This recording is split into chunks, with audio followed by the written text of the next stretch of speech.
ನಮಸ್ಕಾರ ವೀಕ್ಷಕರೇ, ಇವತ್ತು ಎರಡು ಕಲ್ಲಂಗಡಿ ಹಣ್ಣು ಎದುರಿಗೆ ಕಾಣ್ತಾ ಇದ್ದಾವಲ್ಲ, ಅದ್ರ ವಿಶೇಷವಾಗಿ ಇರೋದವು ಯಾವುದಂದರೆ, ಒಂದು ಈ ಕಲ್ಲಂಗಡಿ ಹಣ್ಣು ನಾನು ಬೆಳೆಸ್ತೇನೆ ಇಲ್ಲ, ತಾನಾಗೆ ಬೀಜ ಬಿದ್ದು ನಮ್ಮ ಗಾರ್ಡನ್ ಒಳಗೆ ತಾನಾಗೆ ಬೆಳೆದಿದೆ.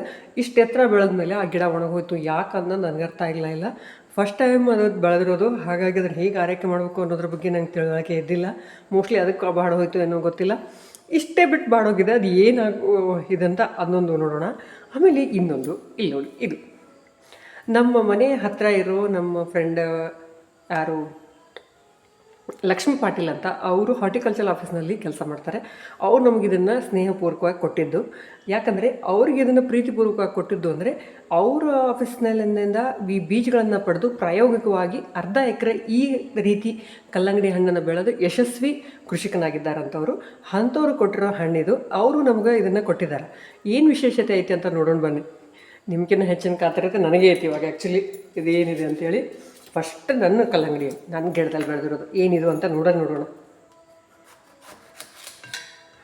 ಓ ಮೈ ಗಾಡ್, ಸೋ ಡಿಸಪಾಯಿಂಟೆಡ್. ಇಷ್ಟು ಚಿಕ್ಕದಾಗಿದೆ ಕಲ್ಲಂಗಡಿ ಹಣ್ಣಿನ ಗಿಡ ಆಗಿ, ನಾನು ಬೆಳೆಸಿಲ್ಲ ಆದ್ರೂ ಆಗಿ ಇಷ್ಟು ಸಣ್ಣದ ಕಾಯಿ ಕೊಡ್ತು. But it's okay, next time ನಾನು ಸರಿಯಾದ ರೀತಿಯಲ್ಲಿ ಅದನ್ನು ಕೇರ್ ಮಾಡೋದು ಹೇಗೆ ಅಂತ ತಿಳಿದು ಆಮೇಲೆ ಬೆಳೆಸ್ತೀನಿ.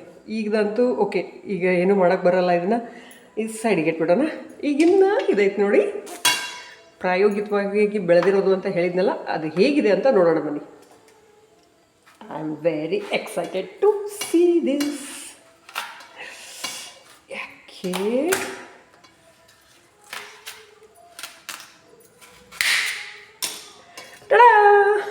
ಹಳದಿ ಕಲ್ಲಂಗಡಿ ಹಣ್ಣು ಇಷ್ಟು ಸಖತ್ತಾಗಿ ಕಾಣ್ತಾ ಇದೆ. ನಾನು ಇದು ಫಸ್ಟ್ ಟೈಮ್ ಜೀವನದಲ್ಲಿ ಹಳದಿ ಕಲ್ಲಂಗಡಿ ಹಣ್ಣು ನೋಡಿದ್ದು.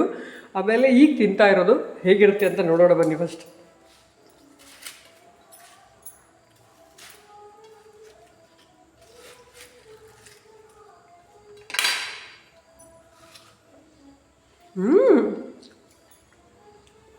ಸೂಪರ್ ಆಗಿದೆ.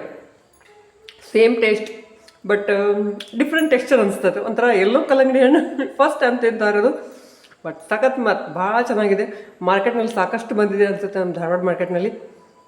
ನಿಮಗೂ ಬೇಕು ಅಂತ ಅನ್ನೋದ್ರೆ ಬನ್ನಿ ಧಾರವಾಡಕ್ಕೆ, ಬಂದು ನೋಡಿ, ತಿಂದು ನೋಡಿ.